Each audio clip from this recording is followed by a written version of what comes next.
नमो महावदन्याय कृष्णप्रेमप्रदायते कृष्णाय कृष्णचैतन्य नाम्ने गौरवत्विषे नमः। गुरवे गौरचन्द्राय राधिकायै ततालये कृष्णाय कृष्णभक्ताय तद्भक्ताय नमो नमः। नमः ॐ विष्णुपादाय कृष्णप्रेष्ठाय भूतले श्रीमते भक्तिवेदान्त स्वामिन् इति नामिने। नमस्ते सरस्वते देवे गौरवाणी प्रचारिणे निर्विशेष शून्यवादी पाश्चात्यशेषतारिणे श्रीकृष्ण चैतन्य प्रभु नित्यानंद श्री अद्वैत गदाधर श्रीवासादि गौर भक्त वृंद। हरे कृष्णा कृष्ण कृष्णा हरे हरे, हरे राम राम राम हरे हरे, हरे कृष्णा कृष्ण कृष्ण हरे हरे, हरे राम राम राम हरे हरे, हरे कृष्णा कृष्ण कृष्ण हरे हरे, हरे राम राम हरे हरे। हरे कृष्णा प्रभु जी माता जी। हरे कृष्णा माता जी, हरे कृष्णा प्रभु, हरे कृष्णा माता जी, हरे कृष्णा. சரி, ரொம்ப அழகா படிச்சிங்க. சரி, ஓகே. இன்னைக்கு ஞான யோகம் 4வது அத்தியாயம் வந்திருக்கும். ரொம்ப அழகா, அதாவது இந்த கர்ம யோகத்துல ஞான யோகத்தையும் சேர்த்து பகவான் கொடுக்கிறார். நாளைக்கு அந்த அடுத்த அத்தியாயம் வந்து பக்தி யோகம் கொடுக்க போறார். ஞானம், பக்தி, கர்மா மூணுமே அது இருக்கும். இந்த யோகத்துல ராஜயோகமும் இதுல கலந்துருக்கு. இந்த ஞான யோகத்துல ராஜயோகம் கலந்துருக்கும், கர்ம யோகமும் கலந்துருக்கும், பக்தியும் கலந்துருக்கும். அதிகமா ஞானம் தான் அதுல நிறைய இருக்கும். 75% ஞான யோகம் தான் நிறைய இருக்கும். இதுல கர்ம யோகமும் இருக்கும். எப்படி இந்த ஞானத்தை எடுத்துக்கிட்டு நம்ம எப்படி நம்ம என்ன மாதிரி கர்மா செய்யறோம் அப்படின்றத ரொம்ப அழகா இதுல கொடுத்துருக்குறாங்க. இதுல ரொம்ப இம்பார்ட்டன்ட் விஷயம் என்னன்னா, நம்மளுடைய லோகங்களை பற்றி தான் ரொம்ப அதிகமா இருக்கும். அந்த அந்த ஞானம் கண்டிப்பா இருக்கணும். சில பேர் நம்ப மாட்டாங்க இல்லைங்களா? இப்பெல்லாம் வந்து கல்வெட்டு இருக்கா, எங்கேயாவது நம்ம வாழ்ந்த நாடு எங்க, இந்த இடத்துல வாழ்ந்தோம்னா அதோட கலாச்சாரம் என்ன, அது கல்வெட்டு எங்க இருக்கு, அதை பத்தி நம்ம நம்பிக்கை இல்லாம தேடிட்டு இருப்போம் இல்லைங்களா? அதுதான் இந்த இந்த அத்தியாயத்துல பகவான் ரொம்ப அழகா வந்து அவரோட திருவாயால ரொம்ப அழகா இது கொடுக்குறார். இந்த அத்தியாயத்தை நம்ம கொடுக்குறார். ஓகேங்களா? இதை நம்பிக்கையோட நாம இந்த இந்த ஞானத்தை நம்ம பகிர்ந்துப்போம். ஹரே கிருஷ்ணா. அறிவின் யோகம் இது. அதற்கு முன்னாடி இந்த நிகழ்ச்சி ஏற்பாடு பண்ணி கொடுத்த ஸ்ரீ ராதா கோவிந்தா இஸ்கான் பெங்களூருக்கும் நம்ம அனவி சார்பாகவும் ஒரு சின்ன பிரார்த்தனை. அதே மாதிரி குருமார்களுக்கும் ஒரு பிரார்த்தனை பண்ணிடுவோம். ஆல்ரெடி பிரணிதி பண்ணிட்டீங்க, நான் ஒரு பிரணிதி பண்ணிடுறேன். ஹரே கிருஷ்ணா. ஓம் நமோ பகவதே வாசுதேவாய, ஓம் நமோ பகவதே வாசுதேவாய, ஓம் நமோ பகவதே வாசுதேவாய.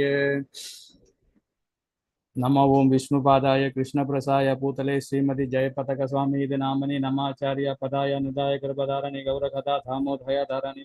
नमो ओं विष्णुपादाय कृष्णप्रसाय पूतले श्रीमती भक्ति वेदांत स्वामी नामनि नमस्ते सरस्वती देवी गौरवाणी प्रचारणे निर्विशेष शून्यवादिभाषाचारणे। नमो महावदान्य कृष्णाय प्रेमव्रताय कृष्णाय कृष्ण चैतन्य विशेष नमः नित्यानंद महजरगं सर्वहंत ब्रह्म हरिनामव्रतं देवम् औतुदकरणं ये कृष्णा करुणा सिंधु दीनबंधु जगत्पते गोपीश गोपिका हान्त राधा हान्त नमस्ते। जय श्री कृष्णा चैतन्य प्रभु नित्यानंद श्री अद्वैत गदाधर श्रीवासादि गौरभक्त वृंद। हरे कृष्णा कृष्ण कृष्ण हरे हरे, हरे राम राम राम हरे हरे. हरे कृष्णा. இன்னைக்கு யார் யார் மங்களார்த்திலாம் பார்த்தீங்க வந்தீங்க? மங்களார்த்தி யார் யாரெல்லாம் பார்த்தீங்க?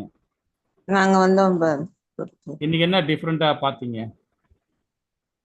மங்களாரத்திலே இருந்துச்சு. எஸ், அந்த கிருஷ்ணருக்கு வந்து மேல கேசம் வந்து கொஞ்சம் டிஃபரெண்டா இருந்தது பிரபுஜி. இன்னைக்கு என்ன மாதாஜி?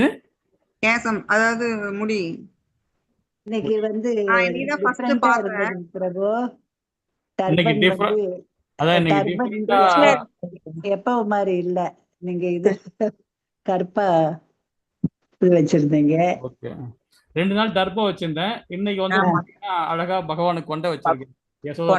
அது கொண்டை எல்லாம் இருந்தது பிரபு. ஆ, கொண்டை ஒரு சைடு கொண்டையே இருந்துச்சு. அதான் இன்னைக்கு அதான் டிஃபரெண்டா பண்ணுங்க. எல்லாருமே இது பண்ணாங்க எனக்கு நல்லா அப்படின்ட்டு. அந்த அது கருப்பா இருந்தது. அது என்ன பிரபு? துணிதானா? துணி இல்ல, ஐயோ பகவானுடைய யார் அது? இல்ல அதுக்கு மாதாஜி என்ன கிருபா மாதாஜி. இல்ல பிரபு, தலையில ஒரு சைடு கொண்டை இருந்துச்சு. அதான் மாதாஜி, அது அந்த அந்த காலத்து ஸ்டைல்ல பகவானுக்கு ஆண்டாள் மாதிரி கொண்ட அப்படி இருக்கும் அழகா. அதை அதான் வச்சு ஒரு அதான் ரப்பர் அப்படி பேண்ட் வச்சு கட்டி அதுல ஒரு உள்ளார ஒரு ஒரு அதாவது உள்ளார அதுக்குன்னு ஒரு தனி மாதாஜிக்கெல்லாம் வச்சுப்பான் தெரியுங்களா, பின்னாடி கொண்டை வச்சுப்பான் தெரியுங்களா, ஆமா ஆமா, அது அந்த மாதிரி காலத்துல வைப்பாங்க. வச்சீங்களா? அது மாதிரி கொண்டை இருக்கு, இங்க நிறைய இருக்கு, டிஃப்ரெண்ட்லாம் இருக்கு. யாரும் யூஸ் பண்ண மாட்டாங்க. இப்ப நாம வந்து தான் எல்லாத்தையும் ஒண்ணு ஒண்ணா எடுத்து யூஸ் பண்ணி தட்டி தட்டி தூசி தட்டி எல்லாம் கிளீன் பண்ணி மாட்டிட்டு இருக்கோம். அதுக்காக பின்னாடி அது நான் இங்க வச்சுட்டு அதுல இருந்து ஒரு அழகா ரப்பர் பேண்ட் ஒன்று போட்டு போட்டு அது விட்டேன். சைடா வச்சிருந்தது அழகா இருந்தது பிரபுஜி. ரொம்ப நல்லா இருந்தது. நாங்க எல்லாருமே அதுதான் கேட்டேன், நீங்க டிஃப்ரெண்டா பாத்தீங்களா என்னென்ன இது பார்த்தீங்க. ஆமா ஆமா, எப்பவும் இது மாதிரி இல்ல பிரபு, ஹரே டிஃபரெண்டா கிருஷ்ணா, தான். ஹரே கிருஷ்ணா, ஹரே கிருஷ்ணா. அது இவர் தான், நம்ம கிருஷ்ணர் தான் நின்று பார்த்துட்டு இருக்காரு, இவரே தான். சரி, நாமோ இது வரைக்கும் 3வது அத்தியாயத்துல என்னென்ன பார்த்தோன்றத ஒரு சின்ன கண்ணோட்டம் பார்த்துட்டு டக்கு டக்குன்னு 4வது ஓடி போயிடலாம். ரொம்ப ஃபாஸ்டா போயிடலாம். ஏதாவது இடைஞ்சல் ஏதாவது நீங்க ஹேண்ட் ரைஸ் பண்ணுங்க, ஏதாவது டவுட் இருந்தா கூட கேளுங்க. ஏன்னா இதுல நிறைய டவுட் வரும், கண்டிப்பா கேட்கணும், நான் உடனே பதில் சொல்றேன். ஓகேங்களா? நம்ம அதுக்காக தான் இந்த கிளாஸை எடுத்துட்டு இருக்கோம். நம்ம டவுட்டை கேட்கணும், நம்ம கிளியர் பண்ணிக்கணும். எல்லாரும் இல்லைன்னு நோட் பண்ணிங்க, நோட் பண்ணி கூட கிளாஸ் முடிஞ்ச கூட கேளுங்க, ஒன்றும் பிரச்சனை இல்லை. துறவு 1ல இருந்து 3வது ஸ்லோகம் வரைக்கும், அதுல 1 2 2 ஸ்லோகத்துல வரைக்கும் அர்ஜுனன் கேட்ட கேள்விக்கு பகவான் வந்து ரொம்ப அழகாக 9வது ஸ்லோகம் வரைக்கும் விளக்கம் கொடுக்கிறார். உண்மையான துறவு அப்படின்னு கொடுக்கிறார். உடைமை உணர்வு வந்து விடுபட்டு இருத்தல், அனுபவம், அதாவது அனுபவிக்கும் இயற்கையிலிருந்து விடுபட்டு இருத்தல், செயல்களை துரத்துவது அல்ல. செயலை நிறுத்தக்கூடாது, ஆனா நம்ம உடைமை உணர்வு வந்து நாம வந்து விடுபட்டு அந்த அந்த தன்மையிலிருந்து வெளியே இருக்கணும். அதே மாதிரி இயற்கையிலிருந்து நாம விடுபட்ட தன்மையில இருக்கணும் அப்படின்னு சொல்லப்படுறார். கற்பனை அதே மாதிரி உண்மையும் பொய்யும் 2 விதமான பார்த்தோம் இல்லையா. நாம எல்லாமே வந்து மன கற்பனையில் நம்ம செயல்பட்டு இருப்போம். இது நல்லா இருக்குமா, இது கெட்டதா இருக்குமா, அந்த மாதிரி செயல்பட்டு இருக்கோம் இல்லையா. அந்த மாதிரி இருக்கக்கூடாது. உண்மையும் பொய்யும், உண்மை எது பொய் எதுன்றது நாம அதை நாம அதை உணர்ந்து நாம செயல்படணுன்றது 6வது 7வது ஸ்லோகத்துல ரொம்ப அழகா விரிவா படிச்சோம். அதுல பற்றின்மை வளர்த்துக்கொள்ளும் உண்மையான வழி என்ன, பகவான் விஷ்ணுவை திருப்திப்படுத்துவது தான். பகவானை திருப்திப்படுத்துவது தான் நம்மளுடைய உண்மையானது. அதுதான் பற்று இல்லாமல் நம்ம செயல்படும் இல்லைங்களா. அதே மாதிரி யோகத்தின் நிலைகள் பார்த்தீங்கன்னா வாழ்வதற்கான 2 தேர்வுகள், பாவம் பாவம் இல்லாம 2 விதமானதை பாவம் செய்வோம். ஒண்ணு பாவம் செய்வோம், இல்லைன்னா பாவம் இல்லாம செய்வோம் இல்லைங்களா. அதுதான் நம்ம அந்த தேர்வு பண்றோம். அது எது தேர்வு பண்றது நம்ம கிட்ட தான் இருக்கு இல்லைங்களா. அதுவும் படிச்சோம். அதே மாதிரி பௌதிக மக்கள் யாருன்னா நம்ம கர்மிகள் தான். நம்ம எல்லாமே கர்மிகள் தான். பக்தியும் இருப்போம், அதே மாதிரி நம்ம வந்து நம்மளுடைய வாழ்வாதாரத்துக்கு தேவையான பணம் தேவை, அதுக்கும் நாம செயல்பட்டு தான் இருப்போம். அப்போ நாம வந்து கர்மிகள் தான் நாம எல்லாருமே. கர்மிகா இருந்து கர்மகாண்டத்துல எப்படி செயல்படணும், கர்ம யோகத்துல எப்படி செயல்படணும், நிஷ்காம கர்ம யோகத்துல எப்படி செயல்படணும், சகாம கர்ம யோகத்துல எப்படி செயல்படணும்ன்றது அன்னைக்கு படிச்சோம் நாம இல்லைங்களா. உதாரணம் அமைப்பதுக்கு, அதாவது ஈடு இடையற்ற வாழ்க்கை முறை, நம்மளுடைய வாழ்க்கை முறை என்ன, யாருக்கும் எந்த தொல்லை கொடுக்க கூடாது. அதே மாதிரி நாம வந்து தனி தத்துவமா வாழணும் இல்லைங்களா. அதை பத்தி ரொம்ப அழகா நம்ம படிச்சோம். உதாரணம் அமைப்பதற்காக அப்படி நம்ம இது வரைக்கும் எப்படி இருந்தோமோ இருந்து போட்டோம் இல்லைங்களா. இனியாவது நாம எல்லாருக்கும் உதாரணமா நாம இருக்கணும். ஸோ அந்த மாதிரி நம்ம வந்து நம்மளுடைய செயல் இருக்குன்றது அந்த கர்மயுகத்துல நம்ம தெரிஞ்சுக்கிட்டோம். அதாவது நாம யாருக்காவது உபதேசம் பண்றோம்னா முதல்ல நாம சரியா இருக்கணும். நாம சரியா இருந்தால் அடுத்தவங்க உபதேசம் பண்றது கரெக்ட். நாம கரெக்டா இல்லாம அடுத்தவங்களை வந்து நம்ம தொல்லை கொடுக்கக்கூடாது. அது ரொம்ப உன்னிப்பா கவனிக்கணும். ஆன்மீக வாழ்வின் மாபெரும் சவால், அதாவது 36ல இருந்து 43, எவ்வாறு சினத்தை நண்பனாக்குவது. சினம்ன்றது பார்த்தீங்கன்னா அந்த காமத்தையும் கோபத்தையும் எப்படி நாம நண்பனாக்கப்படுகிறது, அது ரொம்ப இம்பார்ட்டன்ட். நம்ம நண்பனாகிட்ட நாம வந்து அந்த சினம் வந்து நம்ம கண்ட்ரோலா இருக்கும் இல்லைங்களா. எவ்வாறு அதாவது இந்த எதிரியை எவ்வாறு கண்டுபிடித்து வீழ்த்துவதுன்னா புலன்கள் கட்டுப்பாடு இருக்கணும். அதே மாதிரி மனதை வந்து ஜபத்தால தான் மனதை கண்ட்ரோல் பண்ண முடியும். அதே மாதிரி வந்து புத்தி வந்து ஆன்மீக அறிவை, அதாவது இந்த மாதிரி ஸ்ரீமத் பாகவதம், ஸ்ரீமத் பகவத்கீதை, வேதம், உபநேசங்கள் இதெல்லாம் நம்ம படிக்க படிக்க நமக்கு வந்து அந்த புத்தி வந்து நமக்கு வேற எங்கேயும் பேதலிக்காது இல்லைங்களா. அது ரொம்ப இம்பார்ட்டன்ட். அதே மாதிரி வந்து பாத்தீங்கன்னா காமத்துல வந்து பல வகையான உண்டு. 3 விதமான காமங்கள் சொல்லப்படுது. அதாவது பாத்தீங்கன்னா நெருப்பால் புகைந்த புகை நம்ம பார்த்தோம் இல்லைங்களா, நெருப்பால் சூழ்ந்து விட்ட புகையை பார்த்தோம். அதே மாதிரி கண்ணாடியால் படிந்துள்ள தூசியை பார்த்தோம். அது கருப்பருப்பை உள்ள குழந்தையை பார்த்தோம் இல்லைங்களா. ஸோ இது 3மே வந்து காமத்தின் 3 விதமான படிக்கட்டு. இப்போ ஆரம்ப ஸ்டேஜ், மிடில் ஸ்டேஜ், அதாவது ஃபினிஷிங் ஸ்டேஜ். அது ஃபினிஷிங் ஸ்டேஜ் ரொம்ப ஜாக்கிரதையா இருக்கணும். காதலும் காமமும் பார்த்தோம். காதல் என்ன, அன்பு. அன்பு எப்படி நம்ம இருக்கணும், அன்பு யாருக்குமே வந்து காமத்தை கொடுக்காது. அன்பு என்னைக்குமே காமத்தை எதிர்பார்ப்பு இல்லாம இருக்கிறது தான் அன்பு இல்லைங்களா. அதுதான் வந்து நம்ம காதல் சொல்லப்படுது. காமம் வந்து பார்த்தீங்கன்னா அது எப்பவுமே வந்து ஜிக்ஜாக்கா தான், எப்பவுமே வந்து ஏதாவது கொடுத்தா எதை திருப்பி ரிப்பீட் வரும். ஸோ அந்த மாதிரி உள்ளது வந்து அது காமத்துல போயிடும். அதனால நம்ம ஜாக்கிரதையா இருக்கணும். அது நம்ம ரொம்ப தெளிவா படிச்சோம் இல்லைங்களா. இப்ப 4வது அத்தியாயத்தை நம்ம வந்திருக்கிறோம். இதுல வந்து பாத்தீங்கன்னா ரொம்ப அழகான அத்தியாயம் இது. உன்னத ஞானத்தை பகவான் கொடுக்கிறார், அதாவது அறிவின் யோகம் சொல்லப்படுது. இது நாம இது வரைக்கும் பாத்தீங்கன்னா 1வது அத்தியாயத்துல எப்படி பந்தப்பட்ட வாழ்க்கை வாழ்ந்துட்டு இருந்தோம் நாம எல்லாருமே இல்லைங்களா. கர்மியா இருந்தோம், கர்மிய சில நேரத்துல நிஷ்காம கர்மயோகத்துல பண்ணுவோம், சகாம கர்மயோகத்துல பண்ணுவோம். அப்படிலாம் இருந்து நாம என்ன பண்ணோம், அதுலயும் நாம் நிறைய பந்தப்பட்ட வாழ்க்கையை வாழ்ந்ததுனால நமக்கு 2வது அத்தியாயத்துல பகவான் தத்துவத்தை கொடுத்தார். ஆத்ம தத்துவம், சாங்கிய தத்துவம் கொடுத்தார், வர்ணாச தர்மத்தையும் நமக்கு ரொம்ப அழகா போதிச்சார். அதே 3வது அத்தியாயத்துல எப்படி செயல்படணும்னு சொன்னார். தத்துவத்தை புரிஞ்சுக்கிட்டீங்க, எப்படி செயல் பண்ணணும்னு சொன்னார். ஆனா அந்த செயலை தத்துவத்தையும் சொல்லிட்டார், செயலையும் சொல்லிட்டார். ஞானம் வேணும் இல்லையா, அந்த அறிவோட நம்ம செயல் பண்ணணும் இல்லையா, அந்த அறிவையும் இதுல கொடுக்குறார். இதுல ரொம்ப அழகான அந்த அறிவை கொடுத்த பிறகு நாளைக்குள்ள அத்தியாயம், அதாவது 5வது அத்தியாயத்துல என்ன கொடுக்குறார் நமக்கு வந்து பாத்தீங்கன்னா பக்தியை கொடுக்குறார். ஆஹா, திருப்பி மழை வந்துச்சுப்பா, ட்ரெஸ் மேல காய வச்சுட்டு வந்தேன். போச்சு. சரி, ஓகே. நித்தியமான கல்வி, அதாவது யாரெல்லாம் பெற முடியும் இந்த ஞானத்தை அப்படின்னு பாத்தீங்கன்னா, பக்தன், நண்பன், இந்த வினாக்கள், கட்டளைகளை பின்பற்றுதல், இந்த 4 விதமான சாராம்சம் மூலியமா தான் இந்த ஞானத்தை பெற முடியும் இல்லைங்களா. அதே மாதிரி யாரிடமிருந்து பெறுவது அப்படின்னு பாத்தீங்கன்னா, அங்கீகரிக்கப்பட்ட குருசீட பரம்பரை வர ஆச்சாரிகள். அதுவும் இந்த அத்தியாயத்தில் ரொம்ப அழகா விளக்க போறாங்க எனக்கு பகவான். ரொம்ப அழகா 4 விதமான ஆச்சாரிகள் இருக்காங்க இல்லைங்களா. ஸ்ரீ சம்பிரதாயம், சனத் சம்பிரதாயம், உத்தர சம்பிரதாயம், அதாவது நம்மளுடைய பிரம்மத்துடைய சம்பிரதாயம் இல்லைங்களா. இந்த 4 சம்பிரதாயம் வர ஆச்சாரிகளுடைய சீடர்கள் இருந்து நாம பெறப்படுற ஞானம் தான் ரொம்ப உசந்த ஞானம் அப்படின்னு சொல்லப்படுது. அதே மாதிரி இது எதை பற்றியது, அது எதை பற்றியது அப்படின்ற கடவுள் எப்பொழுது அவதரிக்கார் அப்படின்னு தெரிஞ்சுக்க போறோம். கடவுள் அவதரிக்கான காரணம் என்ன, ஏன் கடவுள் பகவான் வந்து ஏன் அவதாரம் கொடுக்கிறார், இந்த அறிவை பெறுவதால் என்ன பயன் நமக்கு, இந்த ஞானம், இந்த அத்தியாயத்தில் கிடைக்கிற ஞானத்தால் நமக்கு என்ன யூஸ் ஆக போகுது அப்படின்னு தெரிஞ்சுக்க போறோம் இல்லைங்களா. பகவான் பேச தவறான கருத்துக்களை அகற்றுகிறார். 11ல இருந்து 15 வரைக்கும் பார்க்க போறோம். அதே மாதிரி 16ல இருந்து 34 செயல்களின் விளைவுகளை பார்க்கணும், அகற்றுதல். நம்முடைய செயல், நம்ம போன அத்தியாயத்துல பார்த்தோன்னே கர்ம யோகத்துல என்ன செயல் பண்ணணும்னா அதுல உள்ள விளைவுகளை நம்ம எப்படி அகற்றணும் அப்படின்றத 3 விதமான செயலை சொல்றாரு. நேற்று ஒரு மாத்த கேட்டாங்க, அகர்மனா என்ன, கர்மனா அப்படின்னு சொன்னாருங்களா. அது அகர்மனா என்ன, விகர்மா என்ன, நம்ம கர்மா என்ன அப்படின்றது 3 விதமான கர்ம விளைவுகளிலிருந்து நம்ம எப்படி பந்தப்படுறோம், எப்படி பந்தப்படாம செயல்படுறது இன்னைக்குள்ள அத்தியாயத்துல விரிவா நம்ம பார்க்கலாம். யாகங்கள்னா திறனும் குணநலனும் யாகத்தினால கற்பிக்கும் ஆசிரியர். அதே மாதிரி மிக உயர்ந்த யாகம் அப்படின்னு பார்த்தோம்னா திருநாம உச்சாடம், பகவானுடைய நாமத்தை உச்சாடம் பண்ணணும், சாஸ்திரங்களை படித்தால், புலன்களை கட்டுப்படுத்துதல்.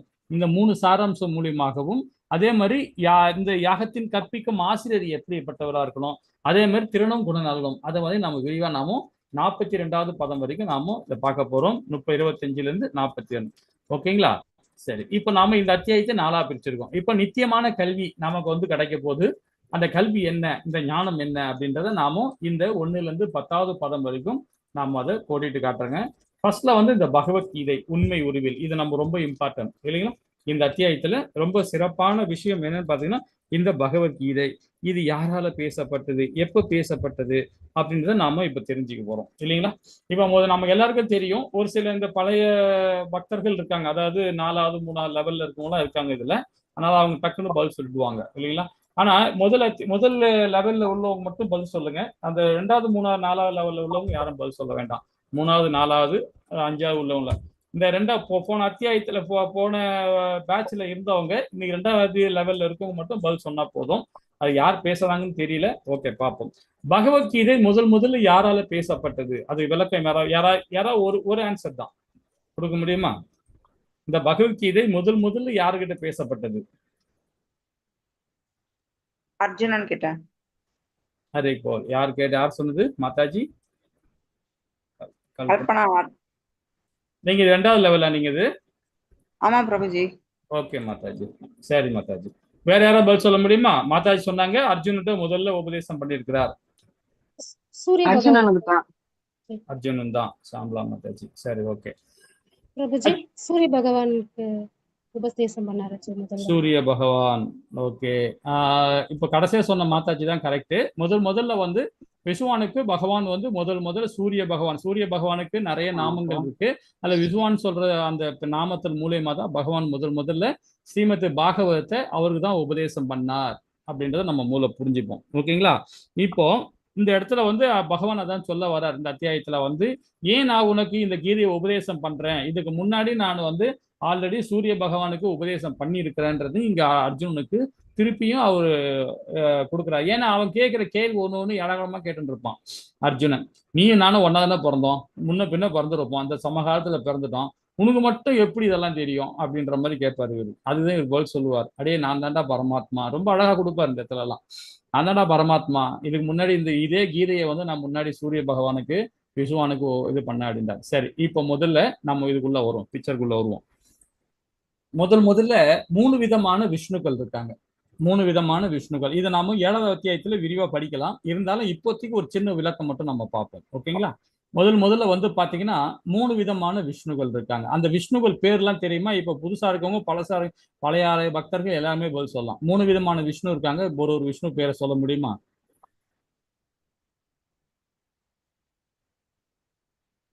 சொல்லுங்க, இருக்கீங்கல்ல. ஹரே கிருஷ்ணா. லெவல் 2 படிச்சு பிரபுஜி, சொல்லுங்க. காரணோதகசாயி விஷ்ணு, கர்ப்போதகசாயி விஷ்ணு, சீரோதகசாயி விஷ்ணு. ஓகே, ஹரிபோல். சரி, இந்த 3 விஷ்ணுவையும் பகவான் அவதாரம் எடுக்கிறார். 3 விஷ்ணு மூலியமாக முழு கடவுளான கிருஷ்ணர் அவதாரம் எடுக்கிறார். அந்த பகவானுடைய அவதாரத்தை முதல்ல நான் சொல்லிடுறேன். பகவான் பாத்தீங்கன்னா, அதாவது ஒரு யுகம் நம்ம சொல்றோம் இல்லையா? இப்ப அதெல்லாம் இந்த அத்தியாயத்துல விரிவா நம்ம படிப்போம். அதாவது 4 யுகங்கள் சேர்ந்ததுதான் நம்ம ஒரு திவ்ய யுகம் சொல்லுவாங்க. அதாவது 4 யுகங்கள், அதாவது என்னென்ன யுகம்? சத்தியுகம், திராதயுகம், அப்புறம் நம்ம கலியுகம். இந்த 4 யுகங்களும் சேர்ந்ததுதான் பாத்தீங்கன்னா ஒரு திவ்ய யுகம், ஒரு சதுர யுகம், ஒரு மகா யுகம் சொல்லப்படுது. இந்த 4 யுகங்களும் பாத்தீங்கன்னா இதே 4 யுகங்களை, அதாவது 71 திவ்யங்கள் 71 ரவுண்டு வரணும். 71 ரவுண்டு வந்தாதான் ஒரு முறை மட்டும்தான். அதுதான் பாத்தீங்கன்னா ஒரு மன்வேந்திரம் அப்படின்னு சொல்றது, ஒரு மன்வேந்திரம். அது மாதிரி 14 மன்வேந்திரத்துக்கு ஒரு முறை தான் பகவான் கிருஷ்ணர் அவதாரம் எடுப்பார். முழு கடவுளான கிருஷ்ணர் எப்படி எடுப்பார் பாருங்க, எத்தனை ரவுண்டு பாருங்க. 71 திவ்யயுகம், இந்த கலியுகம் மாதிரி சத்தியுகம் மாதிரி இது மாதிரி 71 ரவுண்டு போய் இதுல ஒரு 14 அதாவது மனுக்கள் போய் அதுலதான் பகவான் முழு கடவுளான கிருஷ்ணர் நமக்கு அவதாரம் கொடுப்பார். மற்ற அவதாரம் எல்லாமே பாத்தீங்கன்னா, அதாவது அது மாதிரி லட்சக்கணக்கான அவதாரம் பகவான் எடுக்கிறார். அதுல முக்கியமான முழு கடவுளான கிருஷ்ணர் எடுக்கிற அவதாரம் பாத்தீங்கன்னா இத்தனை வருஷத்துக்கு பல கோடி ஆண்டுகளுக்கு ஒரு முறை தான் பகவான் அவதாரம் எடுப்பார். அதுதான் நம்மளுடைய கிருஷ்ண பகவான் பரமாத்மா நம்ம எடுக்கிறார்.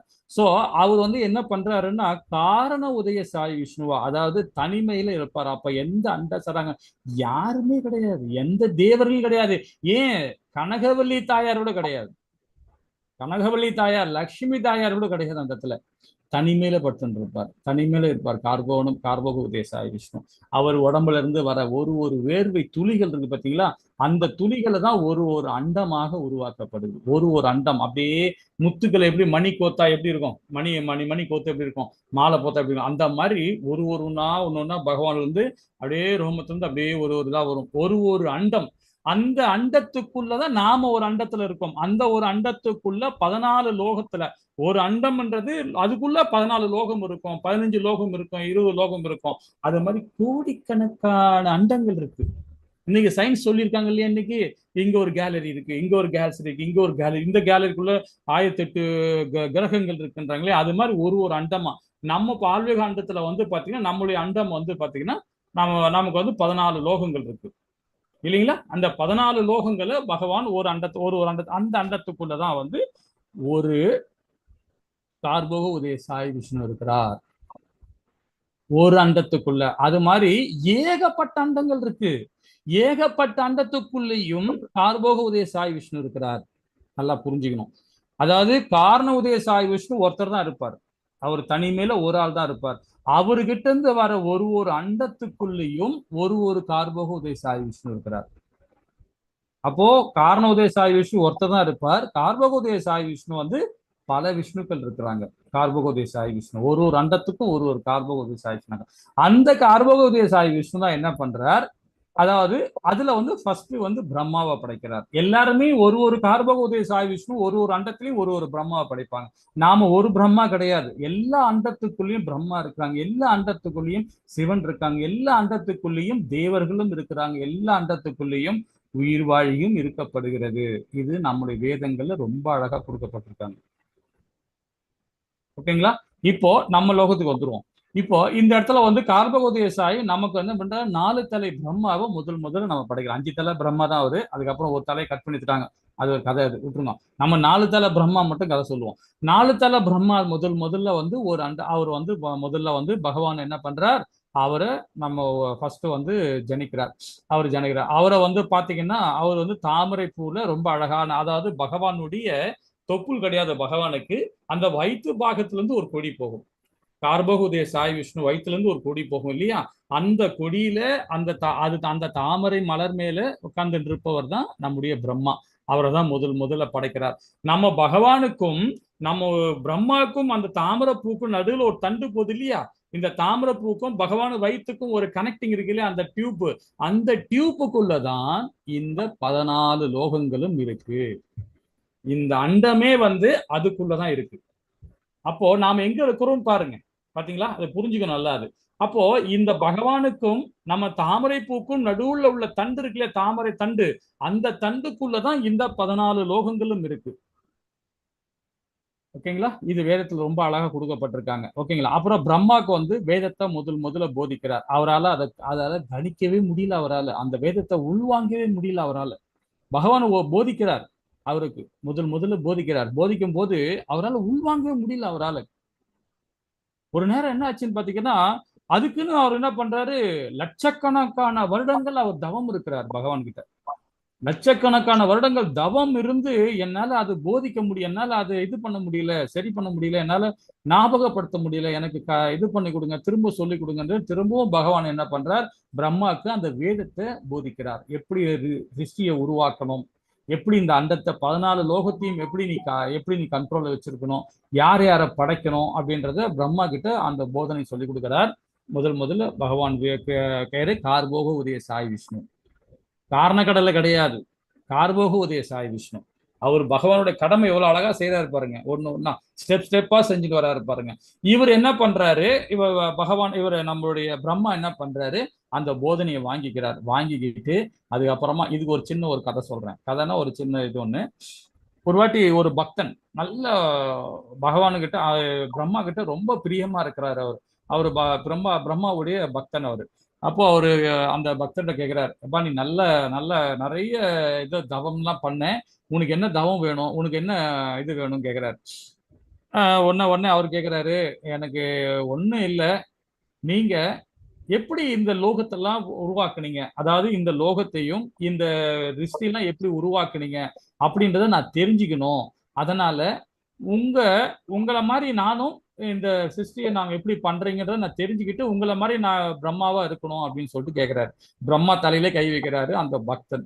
உடனே அவர் சொல்றாரு, டே அது உன்னால முடியாதுடா, ரொம்ப கஷ்டம்டா, அது நானே ரொம்ப அவசரப்பட்டுதான் அந்த இதை ஞானதையும் கிடைச்சது, இதை நீ கேட்கிற, உன்னால முடியாது, விட்டுடு அப்படின்றாரு. இவரு அடம் பிடிக்கிறார், நீங்க எனக்கு வந்து கொடுக்குறேன்னு இருக்கீங்க இல்லைங்களா, அந்த இதை வந்து எனக்கு கொடுங்க, நீங்க கண்டிப்பா நீங்க கொடுத்துதான் ஆகணும், வாக்கு கொடுத்துட்டீங்கன்னு. சரி, என்னடா நம்ம வேற வாக்கு கொடுத்துட்டோமே, என்ன பண்றதுன்னு பிரம்மா என்ன பண்றாரு, சரிடா நீ கேட்கிற இல்ல, உனக்கு ஒரு நொடி மட்டும் கொடுக்குறேன். அதாவது பிரம்மாவுடைய என்னெல்லாம் அவர் செய்யறாரோ அந்த ஒரு நொடியில நீ வந்து இது பண்ணிக்க, அந்த ஒரு நொடி மட்டும் உனக்கு கொடுக்குறேன். ஆனா அதுக்கும் ஒத்துக்கிட்டான் அந்த பக்தன். சரி ஓகே அப்படின்னு சொல்லிட்டான்.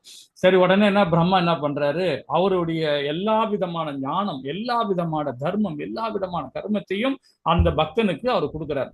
கொடுத்துட்டு அவரு ஜஸ்ட் அந்த ஒரு செகண்ட்ல அவர் பீஸா போறாரு. யாரும் அந்த பக்தன் அப்படியே மண்டை கிண்டெல்லாம் வெடிச்சு உடல்ல செதறி போகுது, அவரால் ஒன்னும் கண்ட்ரோல் பண்ண முடியல. அதுக்கப்புறமா தான் அந்த ஆத்மா கேக்குது பிரம்மா கிட்ட, என்ன பிரம்மா இப்படி ஆயிடுச்சு அப்படின்னு. டேய், இத பெறத்துக்கே நான் பல கோடி ஆண்டுகள் என்னுடைய லைஃப்ல நான் தவம் இருந்தேன். அதாவது அதெல்லாம் நம்ம இந்த அத்தியாயத்துல விரிவா படிப்போம் அதை பத்தி, பிரம்மாவோட லைஃப். என்னுடைய லைஃபுக்கே நான் அவ்வளவு தூரம் தவம் இருந்து இந்த ஞானத்தை பெற்றேன்டா. எனக்கு அதுதான் 5 தலை இருந்தது எனக்கு, புரியுதா? அதனால அவ்வளவு சீக்கிரமா இதெல்லாம் கத்துக்க முடியாது, அவ்வளவு சீக்கிரமா உன்னால முடியாது. அது பகவானால மட்டும்தான் முடியும், பகவான் அனுகிரகம் இருந்தாதான். அது சக்தி எனக்கு கிடையாது அப்படின்னார். யாரு? பிரம்மா சொன்னார். அது போல பிரம்மாவுடைய சக்தி வந்து அப்படிப்பட்ட சக்தி. அதை யார் கொடுத்தார்? பகவான் கொடுத்தார். எந்த பிரம்மா கொடுத்தார்? 4 தலை பிரம்மாக்கு. அது மாதிரி 1000 தலை, 100 தலை, 10 தலை, 7 தலை, 6 தலை, எத்தனையோ பிரம்மாக்கள் ஒரு அண்டத்திலையும் இருக்கிறாங்க. எத்தனையோ சிவபெருமான் ஐயன் இருக்காங்க, எத்தனையோ பெரிய தேவர்களா இருக்காங்க, ஒரு அண்டத்துல இருக்கிறாங்க. நம்ம அண்டத்துக்குள்ள இருக்கிறவங்க இத்தனை இத்தனை தேவர்கள் இருக்காங்க, இத்தனை பேர் இருக்காங்க. ஓகேங்களா? இது வந்து ரொம்ப அழகாக ரிக்வேதத்திலும் எல்லா விதத்திலும் கொடுக்கப்பட்டிருக்காங்க. ஒண்ணு. ரெண்டாவது வந்து பாத்தீங்கன்னா, அவர் என்ன பண்றாரு, இப்ப பிரம்மகிட்ட வந்துருவோம். பிரம்மா என்ன பண்றாரு, முதல்ல வந்து உயிர் வாழியை உருவாக்கணும் இல்லையா? அவருடைய வேலையை சிருஷ்டியை உருவாக்கணும். அவர் என்ன பண்றாரு, முதல்ல 4 பேர் அவர் பிள்ளைகளை படைக்கிறார். சனத்குமார்கள். சனத்குமார்கள்னா குடி குடியா இருப்பாங்க.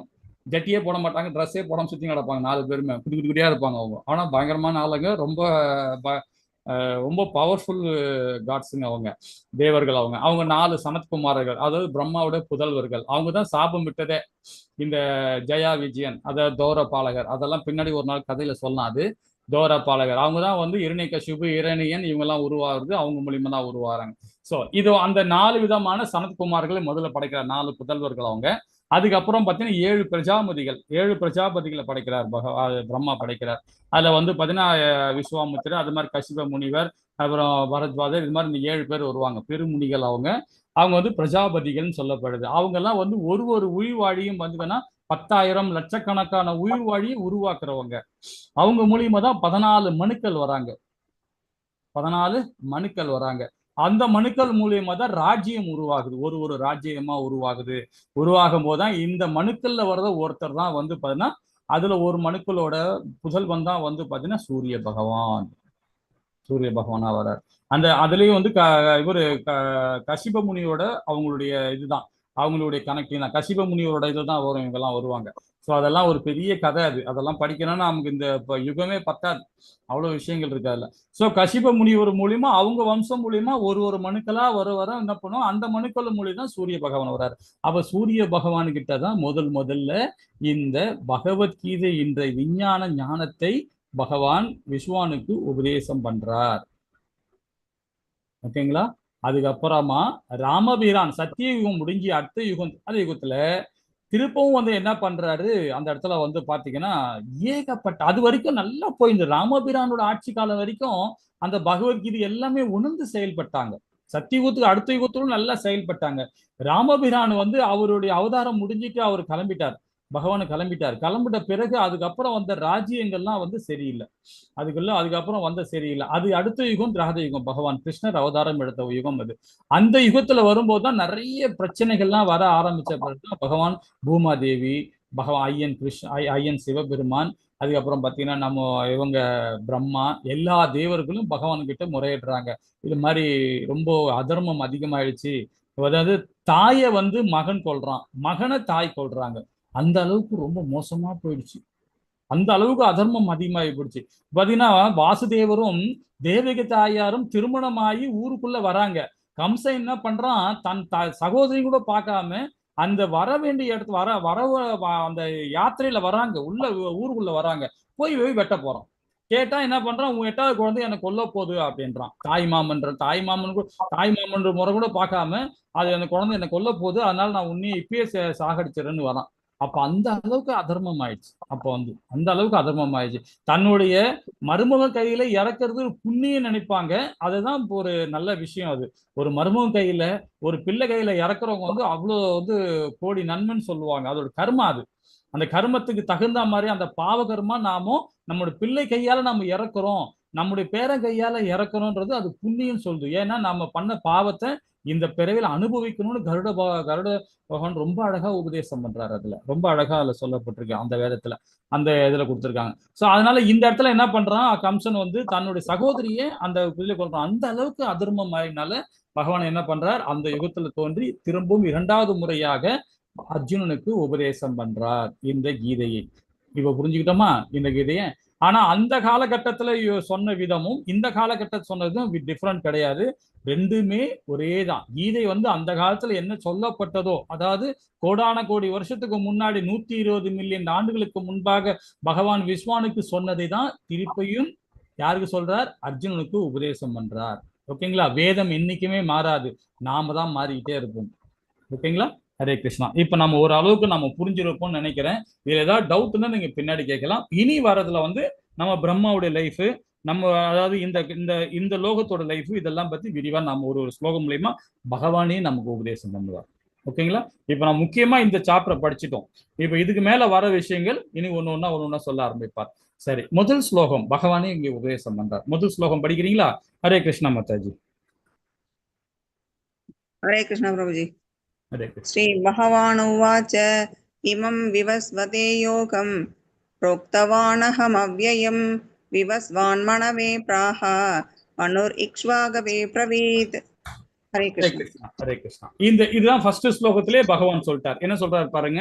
அதாவது புருஷோத்தரமான முழுமுழு பகவான் ஸ்ரீ கிருஷ்ணர் கூறினார், அழிவற்ற இந்த யோக விஞ்ஞானத்தை நான் சூரிய தேவனான விஸ்வானுக்கு உபதேசித்தேன். விஸ்வான் மனிதகுல தந்தையான மனுக்கும், மனு விஸ்வாகு என்னும் மன்னனுக்கும் இதனை முறையாக உபதேசித்தார்.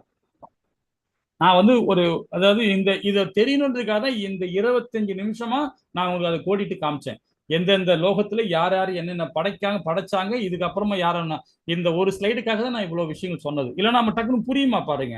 என்னங்க நீங்க சூரிய பகவானுக்கு முன்னாடியே உபயோகிச்சு மொட்டையா சொல்லிட்டு பண்ண முடியுமா? அதுக்காக தான் இந்த 25 நிமிஷம் டைம் எடுத்துக்கிட்டேன் இல்லைங்களா?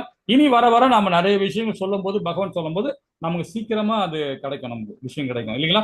அது இதெல்லாம் சொல்றாரு. விஸ்வானுக்கு உபதேசித்தான்ற விவாசம் வந்து மனிதகுல தந்தையான மனுக்கள். எத்தனை பேர் இருக்காங்க தெரியுமா?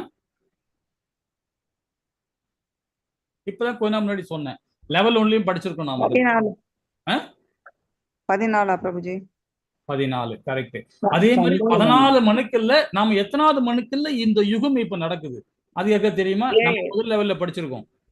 7 கரெக்ட். இப்ப 7வது மனுக்கள்ல நாம இந்த லோகம் ப்ராசஸ் நடந்துட்டு இருக்கு. அதை நீங்க புரிஞ்சுக்கணும். இன்னும் எத்தனை மனுக்கள் இருக்காங்க இந்த பூமியோட லைஃப் முடியறதுக்கு இன்னும் 7 மனுக்கள் இருக்கு. இப்ப நம்ம 7வது மனுக்கள் இருக்கோம், இன்னும் 7 மனுக்களோட லைஃப் இருக்கு. அதனால பூமி யாருமே அடிக்க முடியாது. என்ன பாம்பு போட்டாலும் என்ன அணுகுண்டு போட்டாலும் பகவான் மட்டும்தான் அதை பண்ண முடியும் இல்லைங்களா?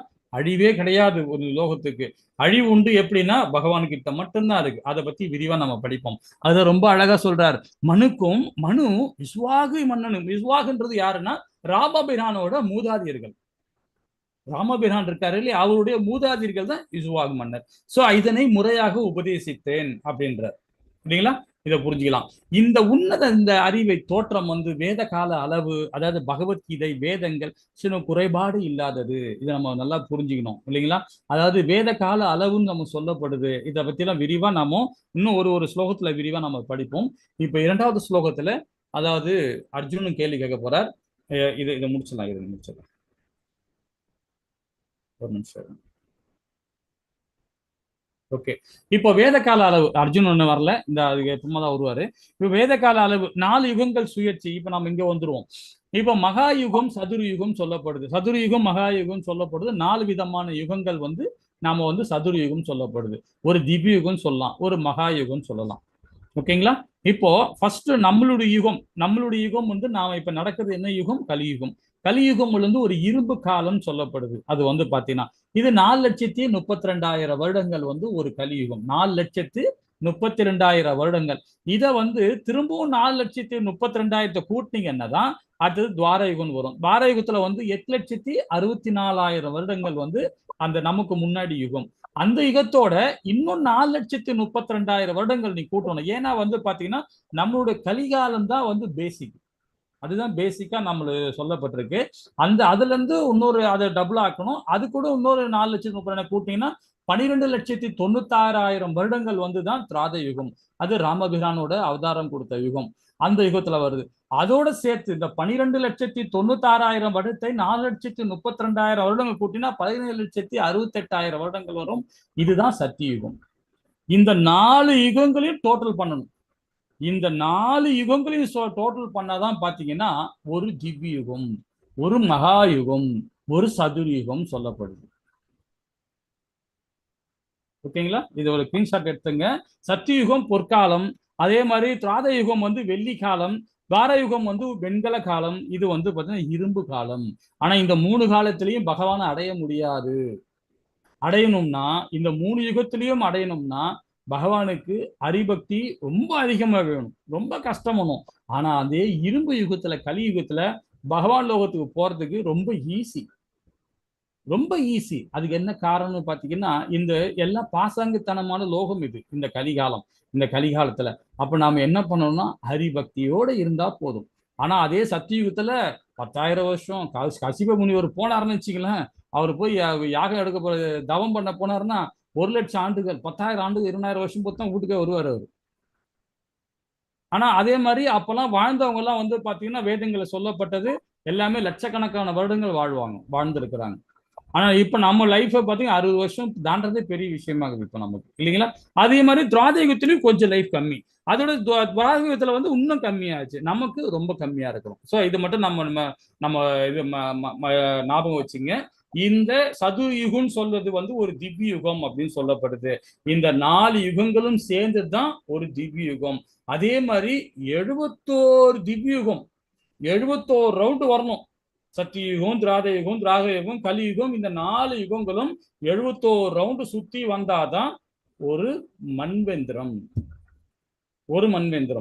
இது மாதிரி 14 மன்வந்திரம் சுத்தணும். இப்ப எப்படி 71 சுத்திட்டோ அது மாதிரி 71 சுத்து அதை 14 மல்டிபிள் பண்ணணும். 14 மல்டிபிள் பண்ணாதான் என்ன வரும்? ஒரு கல்பம். அந்த கல்பம் சொல்றது என்ன தெரியுங்களா? பிரம்மாவுடைய ஒரு பகல் பொழுது. பகவான் காலைல எழுந்து பிரம்மா வந்து காலைல எழுந்து பல் தைக்கிறாரு பாத்தீங்க, சூரிய உதயம் அவருக்கு பாத்தீங்களா, அவருடைய அதுதான் வந்து ஃபர்ஸ்ட் ஒரு யுகம் தோன்றுறது. இந்த 14 மன்வந்தரம் சேர்ந்த ஒரு கல்பம் சொல்றோம் பாருங்க, அதுதான் பிரம்மாவுடைய ஒரு பகல் பொழுது. அந்த இரவு பொழுது வரும்பொழுது, அவருடைய பிரம்மாவுடைய இரவு பொழுது வரும்போது நம்ம யுகங்கள் எல்லாமே திருப்பியும் பகவான் எல்லாத்தையும் அவருக்குள்ள எடுத்துக்கிறார். திருப்பவும் பிரம்மாவுடைய மாலை பொழுது, காலை பொழுது, மறுநாள் உதயம் ஆகுது பாத்தீங்களா, அந்த இரவு பிரம்மாவுடைய இரவு பொழுது ஃபுல்லா முடிகிற வரைக்கும் நம்ம எல்லாமே பகவானுக்குள்ள இருப்போம், எல்லாமே பகவான் வயிற்றுக்குள்ள இருப்போம். அப்புறம் இந்த அண்டமே எல்லா அண்டமும் பகவான் வயிற்றுக்குள்ள இருக்கும். அப்போ பாத்தீங்கன்னா அப்போ பிரம்மா இவங்கெல்லாம் வெளியே இருப்பாங்க. இந்த யுகங்கள் மட்டும் அந்த 14 லோகங்கள் இருக்கியா, அது மட்டும் தான் உள்ள போயிடுமே தவிர மற்றதெல்லாம் வெளியே தான் இருக்கும். அப்போ பிரம்மாவுடைய பகல் பொழுது திருப்பியும் மறுநாள் காலைல வருது.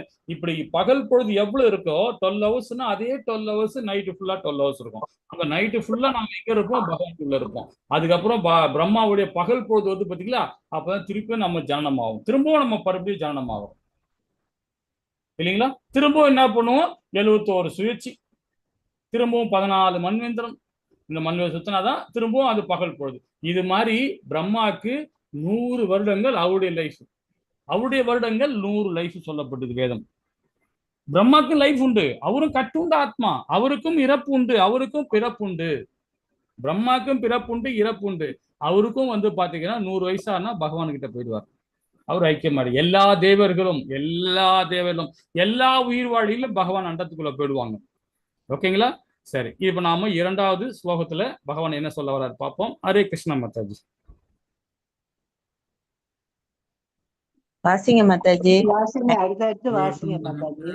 ஏவம் பரம்பரா பிராப்தம் இமம் ராஜர்ஷயோ விதுஹு சகாலேன மஹதா யோகோ நஷ்ட பரந்தப.